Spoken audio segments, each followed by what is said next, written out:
I can be like this. It's my normal sitting way. Is that okay? No? No. No? Okay.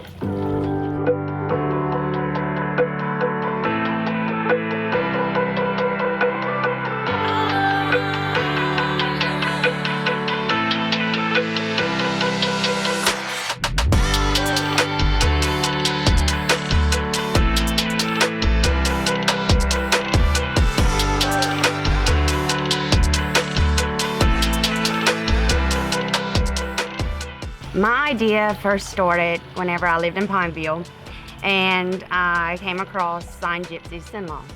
And I really didn't start the business aspect idea of it until I moved back here in Evangeline Parish. So my whole, I guess, idea of having something besides the typical birthday party, giving it something extra.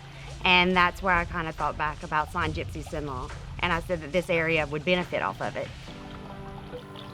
So one day me and Ashley were talking, and she came to me with this idea she had, and she says, hey, I'd like to start this little side business, and I think it would be successful.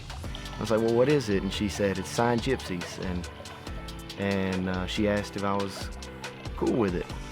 So I told her, yeah, of course, I'll support you in anything that you'd like to do, you know, thinking that it would just be a small time little gig she would do in her spare time just for something to do, just to get out of the house. It's turned into a lot more than that.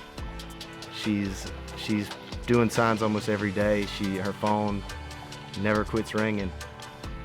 And she's real successful, and she's made me proud with her work ethic. She told me, she said, I know it'll work, just let me try. And it's been full steam ahead since then. She texted us one day telling us about this little new idea she had for her business, and we weren't very familiar with it, so we were kind of like uneasy about it, but we were always supportive in everything that she would do, and she has just completely blown us away with it. I haven't known Ashley very long. First time I ever met her is you know, she added me on Facebook and started creeping my profile and everything, and I figured out who she was and figured out she was using Signed Gypsies and all that and this, that, and the other. I saw how many people's lives she touched though, and how she made a difference in their lives, whether it be their birthday, anniversary, hospital greetings, different things like that. I just see where it made an impact on their lives and brightened their day one way or the other. I wouldn't say, actually the community supported me from the get-go. The biggest struggle for me has been tackling a schedule with kids and doing signs. So having my kids in a vehicle at 9 o'clock at night, they have iPads, or I'm calling my cousin and Trey and say, can you watch my kids for me? I have to go do a sign. I think that's more or less juggling the schedule part of it, but I mean, the community has supported me from day one. She was actually pregnant with my godchild, and at 30-something weeks still putting out signs, and I remember telling her, Ashley, you have got to slow down, but it just makes her so proud to do it. I mean, my phone has gone off at 12 and 1 o'clock in the morning because she is still out there putting out signs, and I said, okay, are you just texting these to us right now, or are you like out there right now? She said, oh no, I'm on my way home right now, and I'm getting Burger King and headed home, and I'm like, you are crazy. Oh, she includes them in everything. They're right in the car, putting out signs with her, late at night, late hours.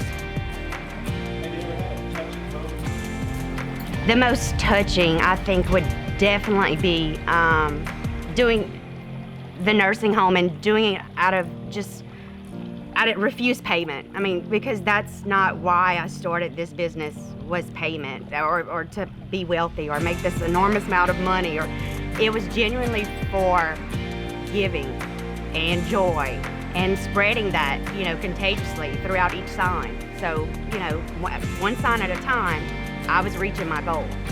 So with the nursing home, that did just hit a special spot for me, a sweet spot, because that is where my heart is. That's where my whole work life has surrounded, you know, with the elderly. So I knew that that's something that would be a gift to them, that they would receive it in such a different way. And they did. You know, they watched me as I put it up. Like I said, it's like I dropped off $1 million. There were oohs and ahs. It was during, you know, right now during the virus, so they weren't allowed to come outside, but they would all line up through the dining room windows and they would just watch every single thing and just their expressions. I mean, that was gratitude in itself. So the whole idea of doing yard signs is the end product, right? Is what you see. That's the product, the finished product that you see on Facebook, or you drive by in someone's lawn and you see that and you think, oh wow, that's gorgeous, you know, or that's pretty, that's a neat idea. But what you don't see is the behind the scenes of how the process goes to get that sign in the yard and the not so convenient times and yards that you come across. So it's mid-summer.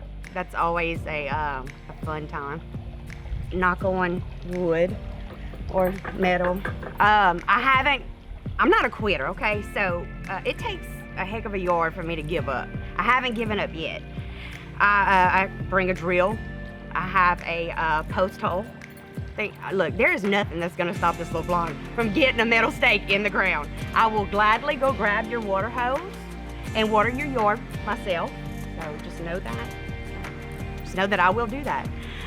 Even though it says that, you know, pre-sign set up to water your water your yard 3 days before. Not everybody does that. I mean, I probably wouldn't do it, I'll be honest with you. But I am that person. I will go grab your hose and water your own lawn. So, but no, I have not had a yard yet that has completely broken me down to where I had to shut down operations and say, I just cannot get this sign up. So, be proud of that.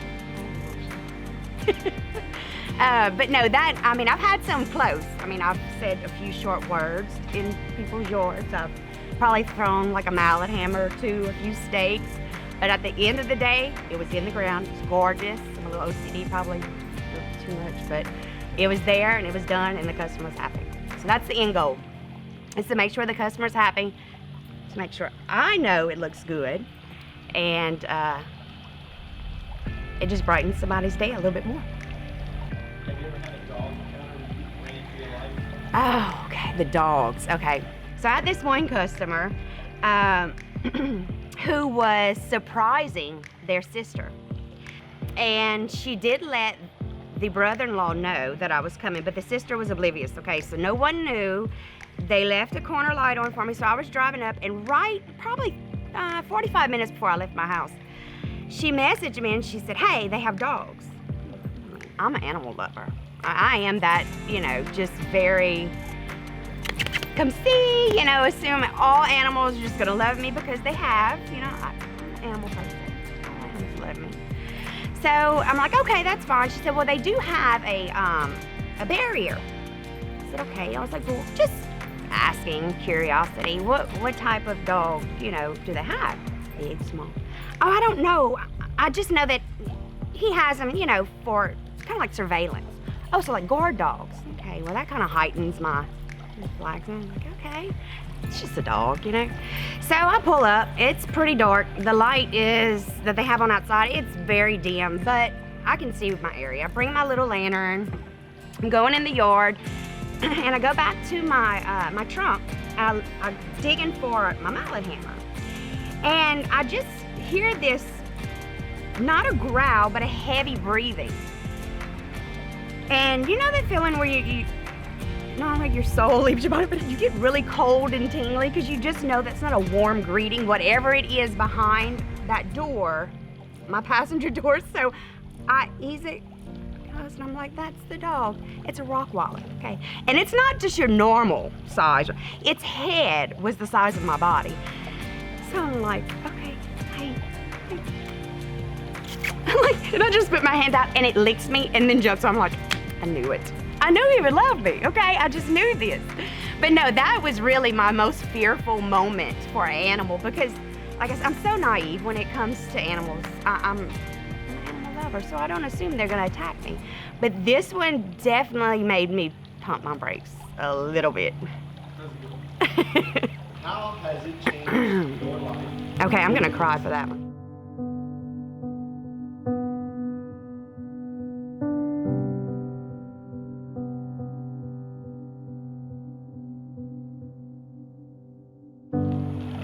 I'm not gonna be able to hold it together.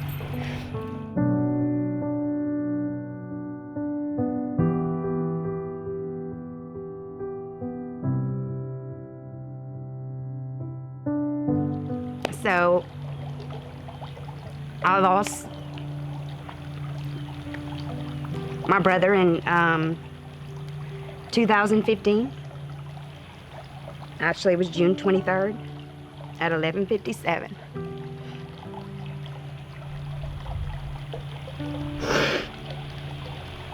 And that was the day that a big piece of me left. And I never thought that I would feel a void in which you never can, but a purpose, I think, because I was in a very just low time. I don't even, like I couldn't bring myself out of the gloom. Even though I would wear an outward smile inside, I was crying because every major milestone that you may go through, every event, every weekend that there's something special, every time you may pass someone on the street, or you may see someone that may resemble them, or you just go to your mom's house for Sunday dinner, there's always that memory or that want to fill that empty seat, to fill that empty void, and to just pick up the phone and call the person that you always called, no matter if it was good news, bad news, just anything, or just to talk about your day. And he was that person. He was my person. And with this, I encounter so many different milestones, so many different events, and some of them aren't always cheerful. You know, some of them are some people that's battling huge things in life, huge battles that, you know, I couldn't imagine the strength that they have to take upon themselves daily just to get through the day. Imagine a child that, you know, is diagnosed with cancer. I can't imagine that. You know, it's heartbreaking. It's a fear that, and I look at someone who I may be going to set up a sign, or my fellow co-worker may be going to set up a sign that their child's going and receiving treatments daily, and it's their birthday today. And this is the moments, those are the moments that take that low, pulling myself out of that gloom, where I can actually take something good and take that out of me, and the gratification from it is unreal. To know that I'm making someone's day a little bit better. And it may sound, you know, so cliche or cheesy, or however you want to say it. That's okay. I mean, that's fine, but that's truly how I feel. And those moments like that are so therapeutic for me that without this and keeping, because I'm a busybody to begin with, but to have so much gratification come out of what I do and the therapy that it gives me in return, I really don't know where I would be if I wouldn't have started Sign Gypsies. And I don't take credit for how it's grown. I give all that credit to the community and my family, because without those two, and God, three, definitely God, one, because I wouldn't be here. And he gives me the daily strength that I need to just get up and just do battle, you know, daily battle. But the blessings that he's given me, I'd almost, when I lost my brother, I'd pretty much given up. I just didn't like it. It's hard to explain. I'm blessed. I'm blessed. And this is just kind of the cherry on top. Okay.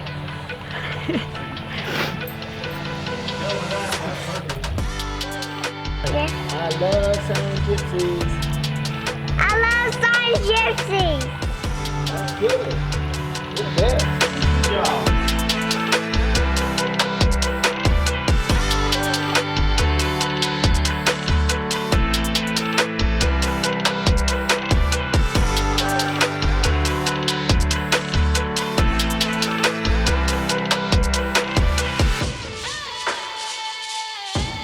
Glamour shot over here. I was like, glamour shot we used to be in the day.